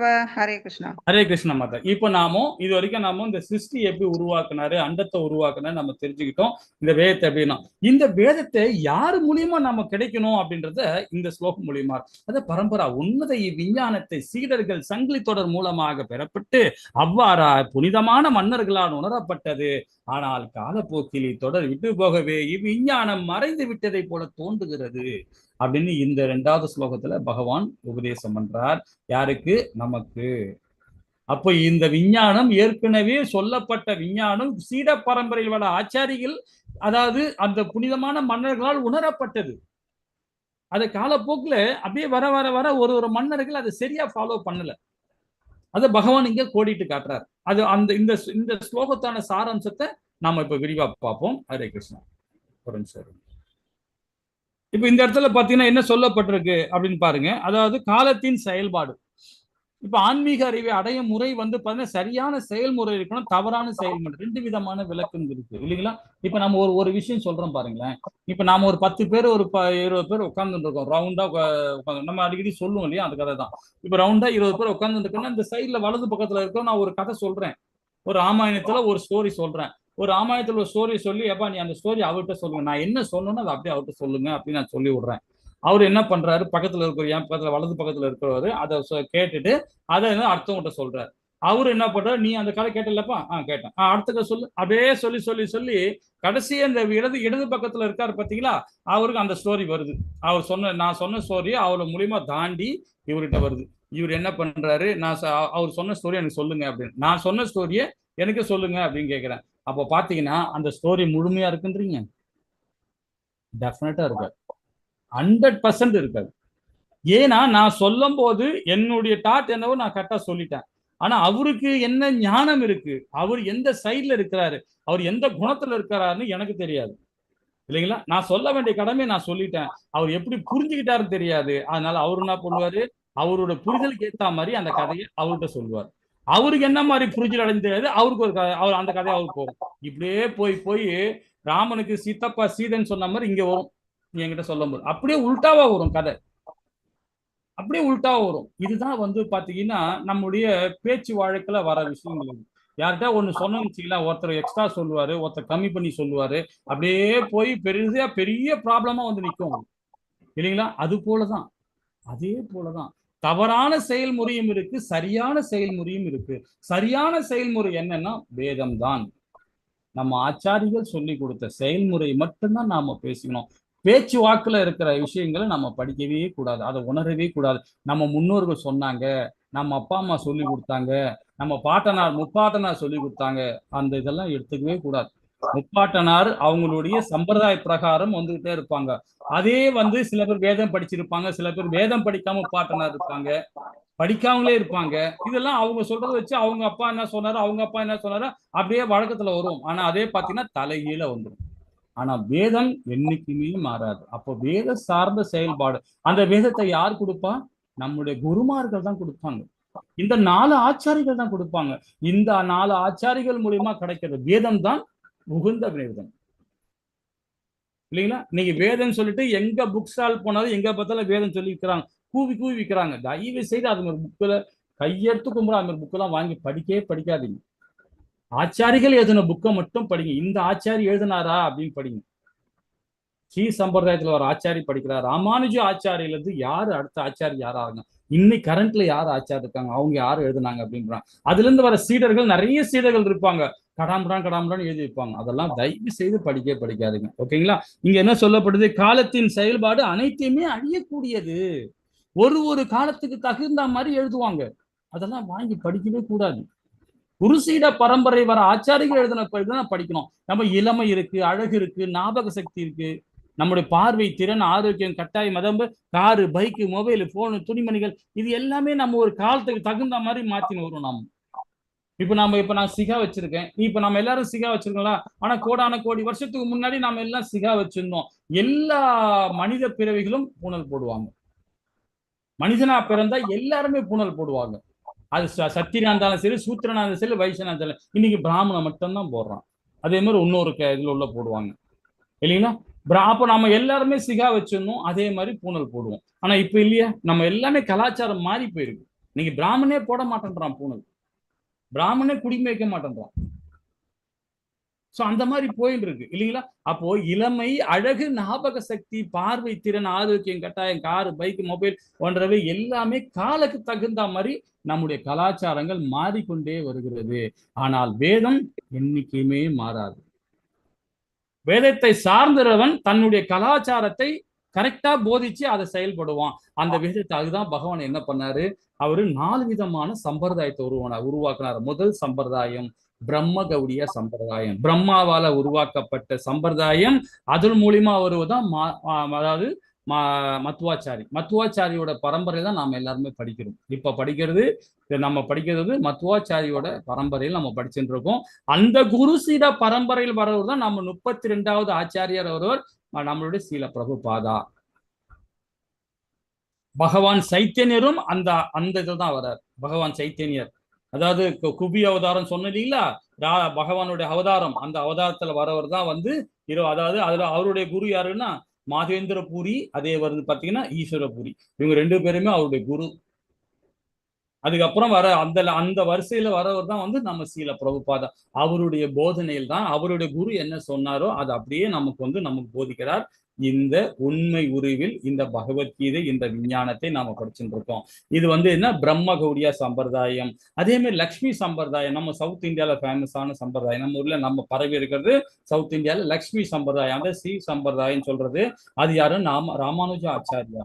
சோ அந்த ஆச்சாரியம் மூலியமா வர சீட பரம்பரை, அதுல இருந்து ஆழ்வார்கள் நல்லா வராங்க இல்லையா, 108 திவ்ய தேசங்கள் இதெல்லாம் உருவாக்கப்பட்டதும் மாதேந்திரபுரியும் அத மத்வாச்சாரியும் ராமானுஜ ஆச்சாரிகள் மூலியமா தான் இந்த இந்த ஆழ்வார்கள் வராங்க. இந்த 17 அதாவது 108 திவ்ய தேசங்கள் இவங்களால உருவாக்கப்பட்டதுதான். ஓகேங்களா. அதுக்கு அடுத்தது வந்து சிவ சம்பிரதாயம், அதாவது சிவ சம்பிரதாயம் உத்தர சம்பிரதாயம் சொல்லப்படுது. அது வந்து பாத்தீங்கன்னா விஷ்ணு சுவாமின்னு சொல்லப்படுது. அந்த அந்த அந்த பரம்பரை வரும். அதே மாதிரி சனத் சம்பிரதாயம், அதாவது இவங்க வந்து என்ன, இந்த பிரம்மாவுடைய புதல்வர்கள். அந்த நாலு அவங்களுடைய சனத் சம்பிரதாயம். இதுல வந்து ஒரு ஆச்சாரி வருவார். இந்த மாதிரி 4 ஆச்சாரிகள் இருக்காங்க. இந்த ஆச்சாரிகள் மூலமா வர ஞானம் தான் நாம வந்து படிக்கணும். எல்லாத்தையும் வாங்கி படிக்க கூடாது. புக் ஸ்டால்ல போன எல்லா பகவத்கீதையும் 10 விதமான பகவத்கீதை புக் இருக்குங்க. சினிமா ஸ்டார் எழுதுறாரு, அப்புறம் கதை எழுதுறவர் எழுதுறாரு, அரசியல்வாதி ஒரு பகவத்கீதை எழுதுறாங்க, அவங்க இஷ்டத்துக்கு ஒரு பகவத்கீதை எழுதி வச்சுக்கிறாங்க. அதெல்லாம் படிச்சோம்னா நமக்கு புத்தி பேதலிக்கும். அவங்களுக்கு அந்த ஞானமே இருக்காது. ஏதோ ஒரு சொல்லி கொடுத்தாங்க, ஏதோ ஒரு சப்ஜங்களை கேட்டேன் அப்படின்றது, 4 புக்குகளை படிச்சேன், அந்த புக்குகளை விளக்கம் எடுத்து அவங்களே ஒரு கதை எழுதுவாங்க. ஸோ அது மாதிரி புக்குகளை தயவு செய்து படிக்காதீங்க. ஆச்சாரிகள் எழுதுற புக்கை மட்டும் படிங்க. ஏன்னா அவங்க தான் வந்து பகவானுக்கு டைரக்டா வந்து அவங்க போஸ்ட்மேன் சர்வீஸ் பண்றவங்க. நம்மளுடைய பக்தியை கொண்டு போய் சேர்க்கறது யாருன்னா நம்மளுடைய குருமார்கள். அந்த குருமார்கள் எழுதின புக்கை மட்டும் படிங்க. அதுதான் பகவான் கிருஷ்ணரை முழுமுற் கடவுளாக ஏற்றுக்கொள்ளுதல், பரம்பரை முறையை பின்பற்றுதல், மனம் போன போக்கு விளக்கம் கற்பித்தல் இருக்கக்கூடாது. ரொம்ப இம்பார்ட்டன்ட். மனம் போன போக்குல தான் இந்த சினிமா ஸ்டாருங்க, கதை எழுதுறவங்க, அரசியல்வாதிங்க நிறைய பேர் அது மாதிரி இஷ்டத்துக்கு எழுதுவாங்க. ஏதேதோ கற்பனையில் எழுதுவாங்க. அதெல்லாம் வாங்கி தயவு செய்து நம்ம படிக்க கூடாது, இல்லைங்களா? ஓகேங்களா. அடுத்தது பாருங்க, தலைவர்கள் நிர்வாகிகளும் பகவத்கீதை விஞ்ஞானத்தை அறிந்து பின்பற்றுதல் அவசியம். முக்கியமா ஏன் நம்ம தலைவர்கள் பின்பற்றணும்னு பாத்தீங்கன்னா, அவங்களுக்கு இந்த வேதத்தை சார்ந்து இருக்கும். வேத கலாச்சாரத்துல நிறைய இருக்கும் அந்த பகவத்கீதையில.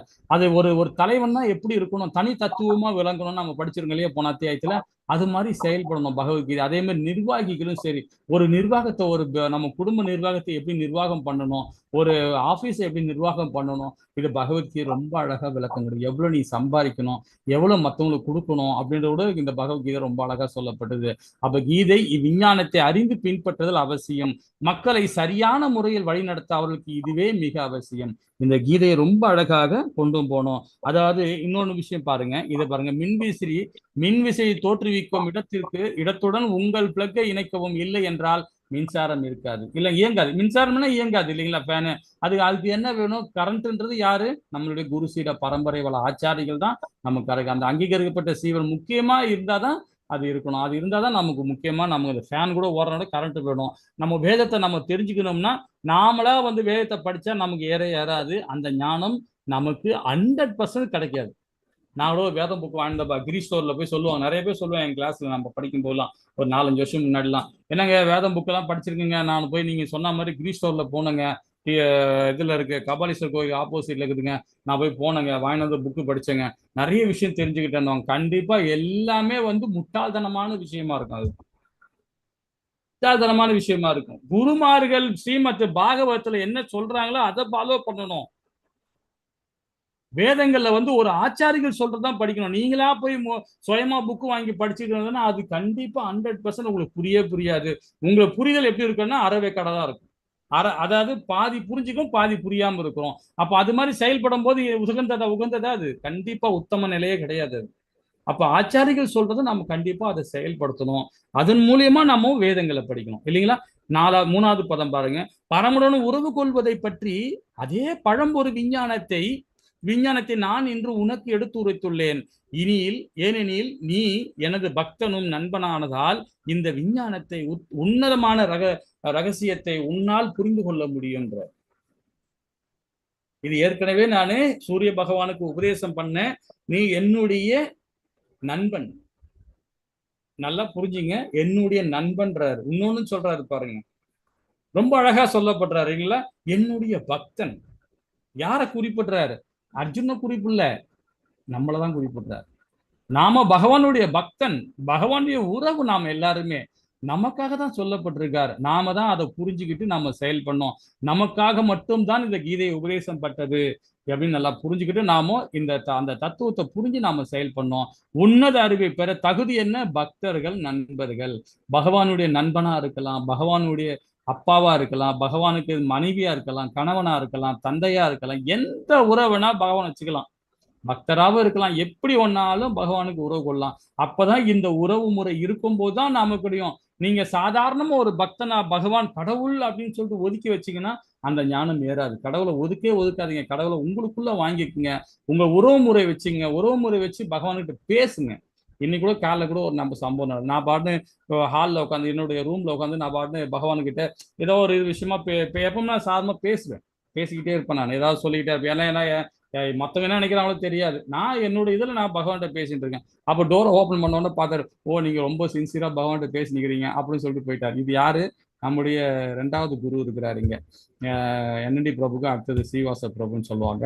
அவர் டோர் ஓப்பன் பண்ணி என் ரூமுக்குள்ள வந்தார். வந்து பார்த்தோன்னா பகவான்கிட்ட பேசி பார்த்துட்டு அவர் வெளியே போயிட்டார். நீங்க பகவான்கிட்ட பேசின்றீங்க, அப்புறம் பேசி நான் அப்புறம் பாக்குறேன் அப்படின்னு போயிட்டார். ஏன்னா பக்தனுக்கு தான் தெரியும் பக்தனோட செயல்பாடு எப்படின்றது. ஆனா ஒரு பௌதிக கண்ணோட்டத்தில் இருக்கவங்களுக்கு அது தெரியாது. ஏன்னா பைத்தியார மாதிரி ஏதோ வளர்ந்துக்கிறான், யாருமே காணா அங்க வளர்ந்து கிடக்குறானே அப்படின்வாங்க இல்லைங்களா? அது ஏன்னா பக்தனுக்கு மட்டும்தான் தெரியும் யார்கிட்ட என்ன பேசுறாங்கன்றது. சோ அது எப்படின்னா அந்த மாதிரி உறவு இருக்கணும் பகவான்கிட்ட. அந்த உறவு வச்சுக்கிட்டு நம்ம பக்தி கொடுத்தோம்னா ரொம்ப பூர்ணமா நமக்கு கிடைக்கும். யாருக்கும் எந்த தொல்லையும் கொடுக்க மாட்டோம். நம்ம பாட்டு நம்ம வேலை என்ன, நம்ம வேலைன்னா நம்ம பாட்டு செஞ்சுட்டு போயிட்டே இருப்போம் இல்லைங்களா? ஹரே கிருஷ்ணா. இந்த இடத்துல தான் பகவானுக்கிட்ட அர்ஜுனன் கேள்வி கேட்க ஆரம்பிச்சிட்டார். என்ன சொல்றாரு? அர்ஜுன வினவினான், சூரிய தேவனான விஸ்வானுக்கு பிறப்பால் தங்களை விட பெரியவர் அவர். அதாவது சூரிய பகவான் முன்னாடியே அவதாரம் எடுத்துட்டாரு, நீ இப்பதானே வந்த, நீ எப்படி சூரிய பகவானுக்கு உபதேசம் பண்ணி சொல்றான். நான் தாங்கள் அவருக்கு அவிஞ்ஞானத்தை ஆரம்பத்திலே உபதேசம் என்பதை எவ்வாறு நான் புரிந்து கொள்வது? கேட்கிற கேள்வி நல்லதுதானே இல்லைங்களா? யாருமே அப்படித்தானே. ஒரு காலேஜ் ஸ்டூடெண்ட்ஸ் கூட நான் ஒரு யூத் கிளாஸ் எடுத்தேன். நான் அதாவது ஒரு 4 வருஷத்துக்கு முன்னாடி யூத்துக்கு எடுக்கும்போது யூத் இதுதான் கேட்டாங்க. என்னால புரிஞ்சுக்கவே முடியலங்க நீங்க சொல்றது. நாங்க காலேஜ் படிச்சுட்டு இருக்கோம். நாங்க படிக்கிற சப்ஜெக்ட்டுக்கும் இது சப்ஜெக்ட்டுக்கு ரொம்ப டிஃப்ரெண்டா இருக்குங்களே அப்படின்னா. அதான்ப்பா நீ வேதம் படிக்கல, வேதத்தை படிச்சிருந்தீங்கன்னா உங்களுக்கு அந்த புரிஞ்சிருக்கும். அதனால நீங்க டக்குன்னு காலேஜ் முடிச்சு டைரக்டா நீங்க இந்த பௌதிக விஞ்ஞானத்தை படிச்சுட்டு இருக்கீங்க, இந்த பௌதிகமான டாக்டருக்கு படிச்சுட்டு இருக்கீங்க, இந்த பௌதிகமான அட்வொகேட் படிச்சுட்டு இருக்கீங்க, இந்த பௌதிகமான இன்ஜினியரிங் படிச்சுட்டு இருக்கீங்க. அது உங்களை பணம் சம்பாதிக்க மட்டும்தான் போகும். இந்த வேத கால அளவை புரித்துக்குன்னா வேதத்தை படிச்சாதான் உணர முடியும். அதனால இது நம்பிக்கையோட படிங்க. இதுக்குள்ள உனக்கு விளக்கம் வேணும்னா கூட நிறைய நான் அதுக்கு விட்டு தரேன் அப்படின்னு சொன்னேன் நான். அதுக்கப்புறமா அவர் புரிஞ்சுக்கிட்டு இன்னைக்கு அவர் பாத்தீங்கன்னா பெங்களூர் இஸ்கான்ல ஒரு பெரிய டீச்சரா அதாவது கோபிநாத் அப்படின்றவரு இதுல இருக்காரு. பெங்களூர் இஸ்கான்ல ஒரு டீச்சரா இருக்காரு இன்னைக்கு. அவர் அதை புரிஞ்சுக்கிட்டு இன்னைக்கு ஒரு நல்ல இதுல செகண்ட் இனிஷியேட்டிவ் எடுத்துக்கிட்டு அவர் இன்னைக்கு ஒரு டீச்சரா இருந்து வேலை பார்த்துட்டு இருக்காரு. அதை சர்வீஸ் பண்ணிட்டு இருக்காரு பகவானுக்கு. எது சொல்ல வரேன்னா அந்த ஞானத்தை கரெக்டா நாம புரியணும். புரியறதுக்கு நாம அந்த ஆத்மாவுக்கு நம்ம உணர வைக்கணும். நம்பிக்கை இருக்கணும். நம்பிக்கை இல்லைன்னா உணரவே முடியாது. அதான் இங்க அர்ஜுனன் கேட்கிற கேள்வி நம்பிக்கையோட கேட்கிறான். எனக்கு அந்த பதில் சொல்லு கிருஷ்ணா அப்படின்னு கேட்கிறான். தப்பு இல்லை, நமக்கு அந்த தானே. அப்ப அர்ஜுனோட கேள்வி அறியாமையில் உள்ள மக்களை குழப்பத்திலிருந்து விடுவிக்க தான் கேள்வி வைக்கிறான். நமக்காக தான் அந்த கேள்வி வைக்கிறான். நாம புரியாம நம்ம இருக்கோம். இது எப்படி புரிஞ்சிக்கவே முடியலையே, இது தெரிய மாட்டேன், இதுக்கெல்லாம் எங்க விளக்கம் எங்க இருக்கு, இதோட ஆதாரம் எங்க இருக்கு நம்ம தேடுவோம். நம்முடைய புத்தி அப்படிதான் போகும். நம்ம ஆச்சாரியர்கள் சொன்னா கேட்க மாட்டோம், நம்ம அப்பா அம்மா சொன்னா கேட்க மாட்டோம். நமக்கும் நம்ம சுதந்திரம் இருக்கு இல்லையா? நாம இஷ்டத்துக்கு நம்ம பேசுவோம், இஷ்டத்துக்கு இதை நம்புற அமைதியா இருக்குதுலாம் அப்படின்னு நம்ம பேசுவோம். நம்பிக்கையில இருக்காது இல்லைங்களா? அதுதான் பகவானுக்கிட்ட அர்ஜுனன் கேள்வி கேட்கறது. அதாவது அறியாமல் உள்ள, தெரியாம இருக்கிறவங்களுக்கு, அந்த ஞானம் இல்லாதவங்களை குழப்பத்திலிருந்து விடுவிக்க தான் இருக்கிற நாஸ்திகர்களை மனப்பான்மையை முறியடிக்கவும் தான் இந்த கேள்வி கேட்கிறார். பகவான் கிருஷ்ணன் நேரடியாகவும் கேள்வி கேட்கிறார். யாரு? அர்ஜுனன். ரொம்ப அழகான இடத்துல இந்த கேள்வி கேட்கிறான் அர்ஜுனன் இல்லைங்களா? 5வது பதம் பாருங்க. அதுக்கு பகவான் ரொம்ப அழகா விளக்கம் கொடுக்கிறார். புருஷோத்தரமான முழுமுக்கடைவரா, நீயும் நானும் பற்பல பிறவிகளால் கடந்து உள்ளோம். என்னால் அவை எல்லாவற்றையும் நினைவு கொள்ள முடியும், ஆனால் எதிரிகள் தவிக்க செய்வனே அது உன்னால் முடியாது என்றார். நீயும் நானும் பலகாலம் பிறந்திருக்கிறோன்றார் பகவான். இன்னைக்கும் பிறந்திருக்கோம், நாளைக்கும் பிறப்போம். நானும் இன்னைக்கும் அவதாரம் எடுத்திருக்கேன், நாளைக்கும் ஒரு அவதாரம் எடுப்பேன். முன்னாடியே அவன் அவதாரம் எடுத்தான். அதே மாதிரி நீ இன்னைக்கு பிறந்திருக்க, முன்னாடியும் பிறப்ப, திரும்பவும் பிறப்ப அப்படின்றார். நாமளும் அப்படிதான், நாமளும் அப்படிதான். நாம கர்மத்துக்கு தகுந்த மாதிரி திரும்ப திரும்ப நாம ஏதாவது ஒரு உடல் நமக்கு கிடைச்சிக்கிட்டே இருக்கும், ஏதாவது ஒரு உடல் நமக்கு கிடைச்சிக்கிட்டே இருக்கும் இல்லைங்களா? அது மாற்றம் இருக்குமா? கண்டிப்பா மாற்றம் இருக்காது. அப்போ உன்னதமான உடல் கிடைக்கணும்னா நாம எப்படி இருக்கணும்? ஹரிபக்தி தான். உன்னதமான உடல் எது? எந்த உடலையும் இல்லாம சூட்சம உடலையும் சூதல உடலையும் இங்கேயே அழிச்சிட்டு நம்ம அந்த அந்த நம்முடைய உடல் எது? ஆத்மா தான் நம்முடைய உடல், உண்மையான உடல். அந்த உடலோட நாம் எங்க போனோம்? பகவான் லோகத்துக்கு போனோம் இல்லைங்களா? ஓகேங்களா? இந்த இடத்துல இந்த ஸ்லோகத்துல அப்ப நான் பிறப்பற்றவனாக இருந்தாலும் எனது திவ்யமான உடல் அழிவற்றதாக இருந்தாலும் உயிர்வாழிகள் அனைவருக்கும் நானே இறைவனாக இருந்தாலும் நான் எனது சுயமான திவ்ய உடல் ஒவ்வொரு யுகத்தில் தோன்றுகிறேன் என்றார் பகவான். ஒரு ஒரு அவதாரத்திலும் ஒரு ஒரு யுகத்திலும் நான் ஒரு ஒரு இதுல தோன்றுகிறேன் அப்படின்னு பகவான் சொல்றாரு. இங்கதான் பரமாத்மா என்றது அவருக்கு விளக்குறார். யாருக்கு? அர்ஜுனனுக்கு விளக்குறார். அதுக்கப்புறமா தான் இதெல்லாம் கேட்டுட்ட பிறகுதான் 10வது அத்தியாயத்துல கேட்கிறான் அர்ஜுனன் பகவானுகிட்ட, பகவானேன்றான். அப்ப அந்த சில கிருஷ்ணா கிருஷ்ணான்னு சொல்லுவான் இப்பெல்லாம். அப்பெல்லாம் பாத்தீங்கன்னா அதுக்கப்புறமா 9வது அத்தியாயத்துல அதாவது ரகசியமான ஞானத்தெல்லாம் கொடுக்குறாரு பகவான். 10வதுல அவரோட வைபவத்தை கேட்பான். 9வது லாஸ்ட் அத்தியாயத்துல லாஸ்ட் ஸ்லோகத்தை கேட்பான். பகவானுக்கு 4-5 ஸ்லோகத்துக்கு முன்னாடி எப்படி உங்களோட வைபவத்தை சொல்லுங்க அப்படின்னு கேட்பான். அப்ப அந்த வைபவத்தை பகவான் சொல்லுவார். இந்த வைபவத்தை கேட்ட பிறகு உங்களுடைய திவ்யமான உருவத்தை நான் பார்க்கணும், இந்த பரமாத்மா உருவத்தை நான் பார்க்கணும். அப்பதான் 11வது அத்தியாயத்துல பகவானுடைய விராட் ரூபத்தை, விஸ்வரூபத்தை பகவான் காட்சி கொடுக்குறார். யாருக்குமே கிடைக்காத காட்சியை பகவான் அந்த இடத்துல கொடுக்குறார். இந்த இடத்துல இந்த கேள்வி எல்லாம் கேட்டதுனாலதான் அந்த இடத்துல அந்த விளக்கம் ஒண்ணு கிடைச்சது இல்லைங்களா? நாமளும் பகவானுடைய விஸ்வரூபத்தை நம்ம பார்ப்போம். 11வது அத்தியாயத்துல விரிவா பார்க்கலாம். அப்ப உயிர் அனைவரும் நானே இறைவன்றார் பகவான். இருந்தாலும் நான் எனது சுயமான திவ்ய உரையில் ஒவ்வொரு யுகத்திலும் தோன்றுகிறேன் அப்படின்றார். இதுல பாத்தீங்கன்னா பிரம்ம சமயத்துல 5.39 ரொம்ப அழகா சொல்றாரு. அதாவது ராமர், நரசிம்மர் முதலிய எண்ணற்ற அவதாரங்களில் பல உப அவதாரங்களில் எப்பொழுதும் நிலை பெற்றனாக போதிலும் உண்மையமாகவும் அவதரிக்கும் மூலம் முழுமுறு கடவுளான கிருஷ்ணரை பரமபுருஷ பகவான் கோவிந்தனே நான் வழிபடுகிறேன். இது யார் பாடுறா? பிரம்ம சமயத்துல பிரம்மா பண்ணது. இது 1000 வருஷங்கள் 2000 வருஷங்கள் தவம், அவருடைய காலத்துல தவம் இருந்து இந்த இதை பண்ணி அந்த ஞானத்தை கிடைச்ச பிறகு நம்முடைய பிரம்மா பிரம்ம சமயத்துல இந்த சொல்லியிருக்காரு, கோவிந்தனே அப்படின்னு பாடுகிறார். அவர் தான் அந்த கோவிந்தரை பத்தி ரொம்ப அழகா அற்புதமான, அது ரொம்ப அழகா நல்லா இருக்கும். ஓகேங்களா? இதெல்லாம் பின்னாடி படிக்கலாம் டைம் இருக்கும்போது. ஓகேங்களா? இப்போ பிரம்மாவுடைய லைஃப்பை பார்த்துருவோம். பிரம்மா ஏன் பிரம்ம சமயத்துல இது மாதிரி ஏன் பண்ணாரு அப்படின்னு. இப்ப நம்ம முன்னாடி சொன்னோம் பார்த்தீங்களா, கிளாஸ் ஆரம்பிக்கிறது முன்னாடி 4 விதமான யுகங்கள் இருக்கு அப்படின்னு சொன்னோம் இல்லைங்களா? சத்தியுகம், திராதயுகம், துராகயுகம், கலியுகம். இந்த 4 யுகங்களும் சேர்த்ததுதான் ஒரு திவ்ய யுகம்னு சொல்லியிருக்கோம். இதை மாதிரி 71 திவ்ய யுகம், இதை போட்டோட எடுத்து வச்சுங்க. 71 திவ்ய யுகம் சேர்ந்தது ஒரு மன்வேந்திரம். 14 மன்வேந்திரம் தான் ஒரு கல்பம். அதாவது பிரம்மாவுடைய பகல் பொழுது, பிரம்மாவுடைய பகல் பொழுது. அதாவது ஃபர்ஸ்ட்ல பிரம்மாவுடைய காலை பொழுது வரும்போது அவர் என்ன பண்றாரு? பகவான் அண்ட சராசரங்களை படைக்கிறார், எல்லா உயிர்வாழிக்கும் படைக்கப்படுகிறது. அதே மாதிரி இரவு வரும்போது பிரம்மாவுடைய இரவு பொழுது வரும்போது பிரகலம் நடக்குது. எல்லாத்தையும் திருப்பியும் அவர் தனக்குள்ள எடுத்துக்கிறார் அப்படின்றத இந்த ஸ்லைடு நம்ம காமிச்சு கொடுக்குது. இதுல ஏதாவது டவுட் இருந்தா கேட்கலாம். ஹரே கிருஷ்ணா. ஒரு 2 நிமிஷம் டைம் கொடுக்குறேன். இதுல ஏதாவது டவுட் இருந்தா கேளுங்க, இல்லைன்னா ஸ்கிரீன்ஷாட் எடுத்து வச்சுங்க.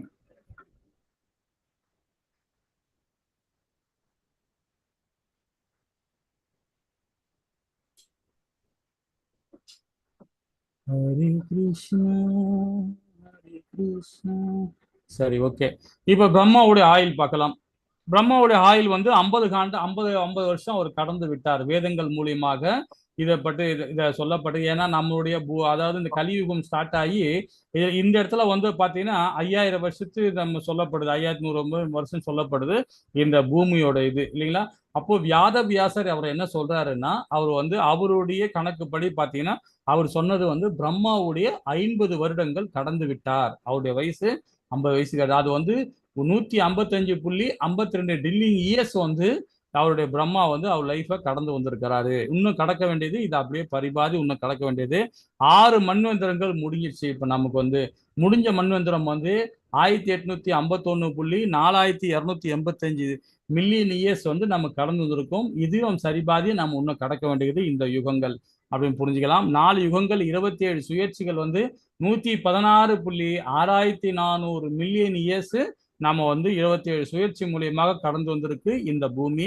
அதாவது அதாவது துவார யுகம் மற்றும் துவார யுகத்தில் வந்து 9 இன்டூ அதாவது 4,32,000 வருஷங்களை நீங்க மல்டிபிள் பண்ணீங்கன்னா 3.888 மில்லியன் இயர்ஸ் வந்து பாத்தீங்கன்னா இந்த யுகங்கள் நம்மளுடைய டோட்டல் யுகங்களால் சொல்லப்படுது.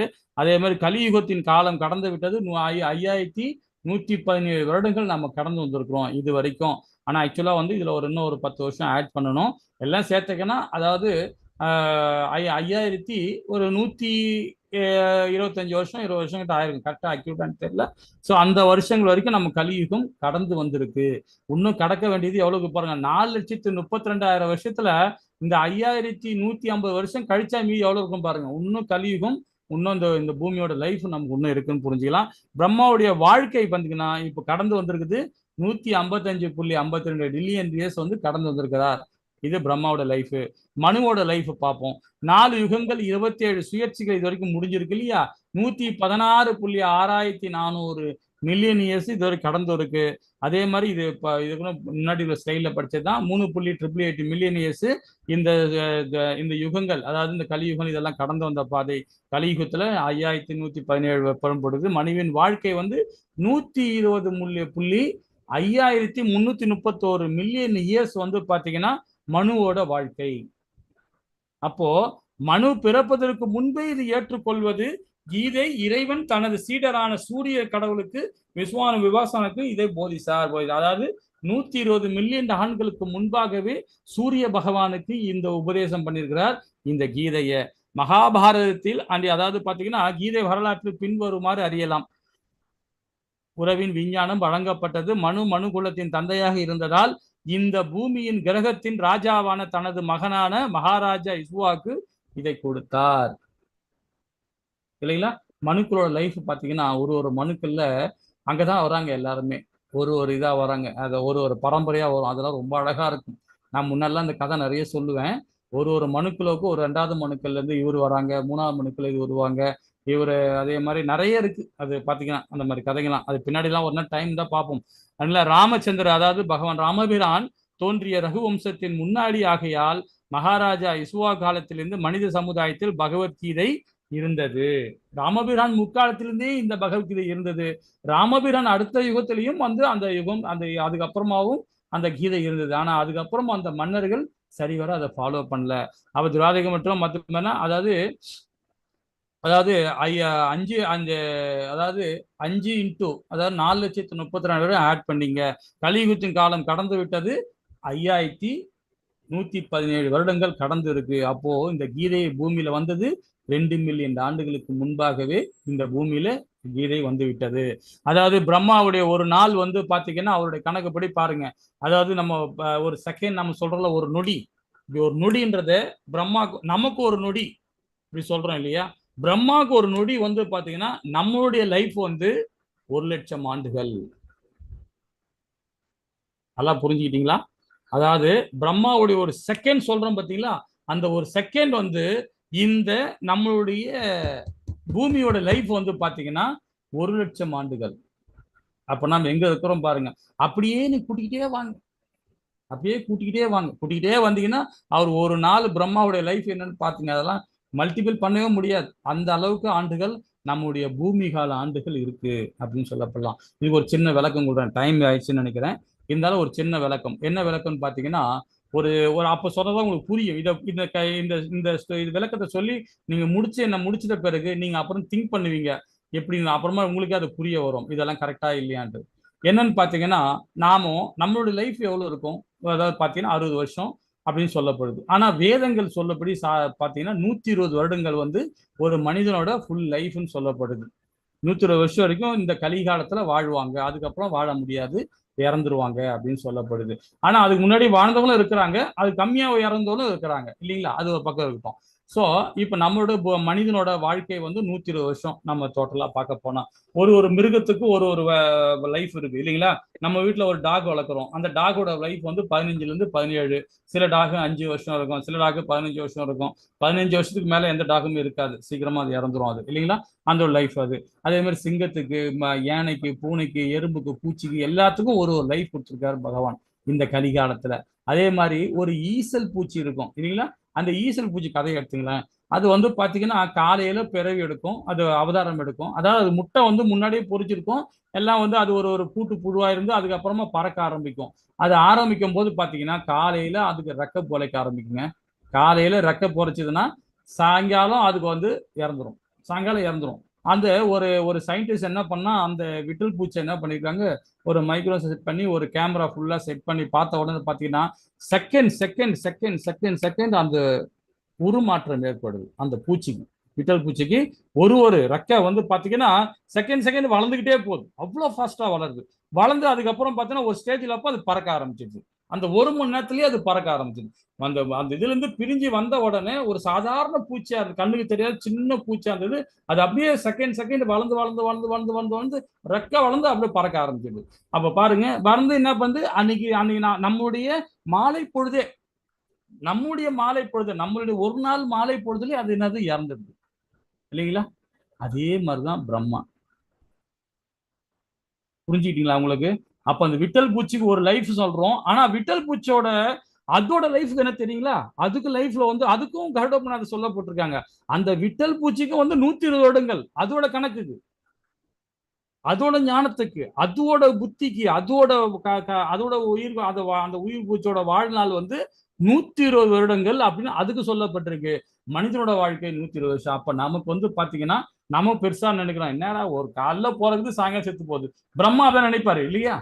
அடுத்தவங்க தேவர்கள் அப்படிதான் நினைப்பாங்க இல்லையா. அது மாதிரி அதுக்கு சொல்ல அந்த காலை நீங்க யோசனை பண்ணி பாருங்க, உங்களுக்கு புரியாது. அப்புறம் இந்த விட்டல் பூச்சி, அப்ப அந்த மாதிரி இருக்கும்போது பாத்தீங்கன்னா நாம என்ன நினைக்கிறோம், விட்டல் பூச்சை நாம தமிழகம். ஆனா நம்மளுடைய தேவர்கள் இருக்காங்க இல்லையா, சூரிய பகவான் இருக்காரு, சந்திர பகவான் இருக்காரு, பிரம்மா இருக்காங்க, இவங்க எல்லாம் எல்லாமே எல்லா தேவர்கள்லாம், நல்ல வாயு பகவான் இவங்க எல்லாம் இருக்காங்க இல்லையா. இவங்களோட லைஃபுக்கும் ஒண்ணு இருக்கு. இவங்க நம்ம சிட்டிக்கு போறோம்ல, அவங்க சிட்டிக்கு போற டைம் தான் நம்மளுடைய லைஃபே இருக்கு. ஒரு உதாரணம் சொல்றேன், அவங்க நொடி ஒரு சிட்டிக்கு போடுறாங்க பாருங்க, அந்த சிட்டிக்கு போறதா நம்ம லைஃப். ஓகேங்களா. அவங்க அதாவது பிரம்மா சிட்டிக்கு போடுறாருல, அந்த சிட்டிக்கு டைம் தான் வந்து ஒரு தேவரோட லைஃப். அப்போ அவரோட லைஃப் வந்து அவருடைய ஒரு மல்டிபிள் பெருசா ஆகுது அவரோட லைஃப். அப்போ பிரம்மாவுடைய அவர் பகவானுடைய சிட்டிக்கு போற நேரம் தான் பிரம்மாவுடைய லைஃப். பகவான் சிட்டிக்கு போறாரு பாத்தீங்களா, அந்த ஒரு நொடி, அந்த நொடி தான் பிரம்மாவுடைய லைஃபே இருக்கு. ஆதி அந்தமா இருக்கிறவர் அவர் தான், பகவான் தான். அப்போ நமக்கு எங்க இருக்கோம் பாருங்க, நாமெல்லாம் ஒண்ணுமே கிடையாது, நாமெல்லாம் ஒண்ணுமே கிடையாது. ஒரு சின்ன சிறு பூச்சி கூட நம்ம கிடையாது. ஆனா நாம என்ன நினைக்கிறோம், தான் என்ற அகந்தையோட, நான் தான் அப்படின்றது அகந்தையோட நம்ம சுத்தி கிடக்கிறோம் இல்லைங்களா. இது நம்ம இந்த இந்த வேதத்தை புரிஞ்சுக்கிட்டு நம்ம செயல்படணும். ரொம்ப அழகா புரிஞ்சுக்கிட்டு செயல்பட்டா ரொம்ப நல்லா இருக்கும். ஹரே கிருஷ்ணா. இதுல வந்து விளக்கண்ண கூட நீங்க பின்னாடி கேட்கலாம். பகவான் கிருஷ்ணன் சாதாரண மனிதர் உள்ள வேறுபாடுகள் என்னன்னா, கிருஷ்ணர் உயிர் வாழி, நம்மளுடைய ஜீவாத்மா நினைவு கொள்ள முடியும் பகவானால, ஆனா நம்மளால மறதி வாய்ந்தது நமக்கு எல்லாருமே. நம்ம உடலை பற்றி அதாவது நினைவு கொள்ள முடியும், உடலை மாற்றிக் கொள்வதில்லை. சுய விருப்பத்தினால் தோன்றுபவர், திவ்யமான உடல், உடலுக்கு ஆன்மாவிற்கும் வேறுபாடு இல்லை, எப்பொழுதுமே அழிவதில்லை. புத்தி, ஞானம், சக்தி, ஞாபக சக்தி பகவானுக்கு இருக்கும்.